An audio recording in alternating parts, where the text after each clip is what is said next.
Today I'm going to show you how to fix your sole. No, not that one. We're talking about these ones. Hey guys, it's Exa and welcome back to my channel. So for this week's video, we are once again doing some designer shoe restorations. Today I'm going to show you guys a couple different things that you can do to help the soles of your designer shoes. So we will be replacing heel tips, doing some repairs to the toe soles, and both using a leather or a rubber for whichever you prefer to protect the bottoms of your shoes. To replace our shoe tips we have a whole bunch of tips in different sizes and colors, and we do have our little pincher tool to help pull out the old ones, and we will have our hammer to help punch in the new ones. So for our heel tips, you do want to keep an eye on them because when they start to get to this point, even a little bit before it, where you can start to see the metal inside showing through, that's when you know it is time to replace them. If you let them get to this point where they are completely worn out, it can start damaging the heel part like this pair here, and it can make it incredibly difficult to get that little metal tip out of your shoe. So this is actually a really easy process. We're just going to take our little grabbers here, open them up, and get just around the tip on the bottom here. And then we can kind of pinch it down and use this with leverage to pull them out. Get it in there nice and tight like that. You can start kind of separating this piece so that way you can pull them out nicely and just gently work it out like so. So now we will take our new tips. And if you do have multiple sizes, you do want to compare to the old one to make sure that it's going to be the right size to fit your shoe. They come in all sorts of different sizes. So now we can just line this one up straight with our hole and just hammer it in.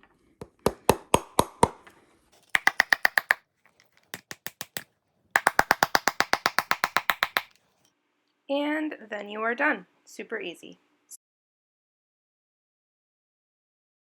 So we will need some pretty simple stuff for all of these projects. First, we do have just some regular sole protectors that you can put on your new shoes to protect the bottoms from getting scuffed and worn. When the bottoms of your shoes get worn out like this, or beforehand, if you want to preserve them, you can replace the bottoms with the rubber soles, like this one here, and it's super easy to apply to protect them. Or if they are worn down and you like the leather look like I do for a lot of my heels, you can just buy thin pieces of the leather and do that same process with this. So for this, all we're going to need is our material to cover the bottom, some shoe glue to attach them, some clamps just to help hold them in place while the glue is drying, and then scissors to obviously cut this into shape. All right guys, last few things is we're going to need some acetone and just like a paper towel to wipe the bottoms of the shoes to make sure that they're nice and clean and that the shoe glue will stick. So to make sure we have a good seal, I'm just going to use some acetone, or you can use rubbing alcohol and just kind of prep the surface of the bottom of your shoes here and just kind of get them as clean as possible. So the first thing I'm going to do is obviously place the shoe on here and kind of get a rough estimate for the area that I'm going to need, and then we will trim off the excess in a little bit once we've actually attached them. So we can kind of rough out the shape, and I want it to end about there.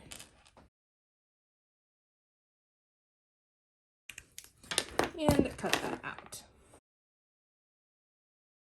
And we can kind of place it on there, make sure it's going to obviously completely cover the bottom edge here with a little extra, which is what we want. And to save ourselves some time, we can go ahead and copy this to cut the other one. So now I'm just going to take my shoe glue and spread it all around the bottom of both the sole of the shoe and the new rubber sole that we are going to be attaching. So you can just spread that around evenly, getting the whole edge area super well. Make sure you don't miss any of the edges because you don't want them to like start peeling up on the corners and just kind of look like a mess. So we can get that nice and spread around. Yeah, use your finger or a Q-tip or something just to help make sure it's going to be really, really secure on those edges. And then you can lay down your new sole and press it in tight. Make sure there's no air bubbles in the middle. And then this is where our string comes in handy. So now we're going to take our yarn and we are just going to tightly wrap it all the way around the shoe, making sure that it's pressing all of those edges in really nice and tight the whole way around. So you're probably wondering, how am I going to do this toe area? So that's where these clamps will come in. As you see, it's kind of falling off of the toe area once I get so close to the pointed area of the toe. So we will be using our clamps to kind of hold that front edge down for us. So here, as you can see, I'm just using the clamps to hold that front end of the toe area in, as well as holding the edge of my string so it stays nice and tight and doesn't unravel on the edge. And then all you have to do is wait 24 hours so that's fully cured and we can move on to the next step. So once it's fully dried, you can go ahead and take all of that string off and your shoe should look something like this. Now, as you can see, the edges are a little wonky because it's going obviously further than the bottom that we actually want. So now we're just going to need to cut them. So for this, I'm actually going to use my scissors, but you can use your X-Acto knife blade or whatever you're most comfortable with. I use the scissors for this one just because there is a bit of a gap from the original sole to where the shoe fabric is, so it made it easier for me to get a scissor in there. But you can use an X-Acto knife if your scissors aren't fitting. I just felt like I got a little more control using the scissors for this, at least for this first cut. So first we're just going to kind of trim most of the excess off and get kind of closer to the edge so you can see where the actual sole is meeting up with the fabric of the shoe, so you can get as close to that as possible. And I am cutting on this angle so that way it is straight down if the shoe was sitting perfectly upright, because I do want it to be as most seamless as possible and kind of blend in with the shoe, so I don't want to have like a little bump on it if I actually were to cut like perpendicular to the material. So I am kind of cutting the material at that angle so that way when I'm looking at the shoe up and down, it is going to be the most seamless and hard to detect that there is a new sole on them.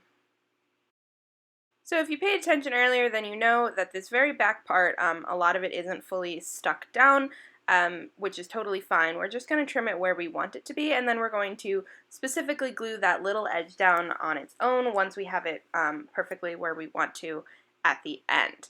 So I'm just going to finish trimming around the sides, getting it as close as I want, and make sure that back spot is nice and straight. And don't worry about it not being fully glued down yet, because we will touch that up or any other areas that you might have missed in the next step.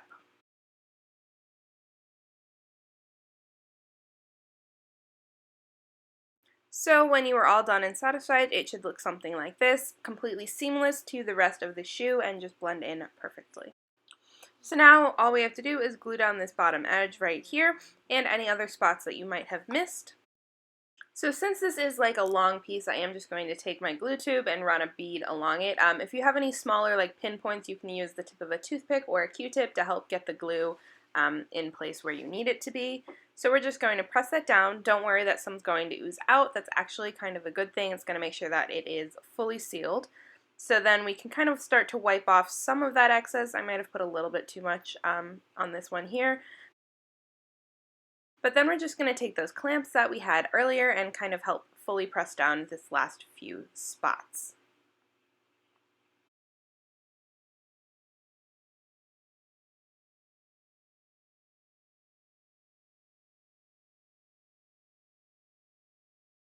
So once your clamps are in place and you are satisfied with how strongly adhered it's going to be without any gaps, you can just go ahead and wipe off the last of the excess glue and let it dry again for 24 hours.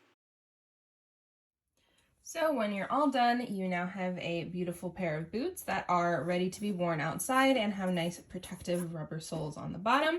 And like I said earlier, you can do this with the soft leather if you do like the leather look. The only reason that I went with the rubber for this pair particularly is because I do wear them outside in the fall and winter, and I just didn't want to have to worry about, it ever getting wet and ruining the leather on the bottoms. But for all of my heels, I pretty much keep them with the leather soles because I just like the way that it feels when you walk in them, and it's like you're gliding kind of like a badass. So all in all, this was a super easy process, and we were able to quickly repair a couple pairs of shoes that I have. So as always, if you do try out any of these, I would love to hear about your experience, and you can always ask any questions in the comments down below. I'm pretty good at getting back to you. on those. And if you liked it, subscribe. I do a lot of fun videos related to DIYs with fashion and designer things. And especially stay tuned for next week, because I will be revealing part 2 of the What Can Cobblers Do to Repair Your Designer Shoes and Bags, which is going to be entirely focused on things that you can do by yourself and save some money. So be sure to hit that subscribe button, and until next week, I hope your day is as beautiful as you are.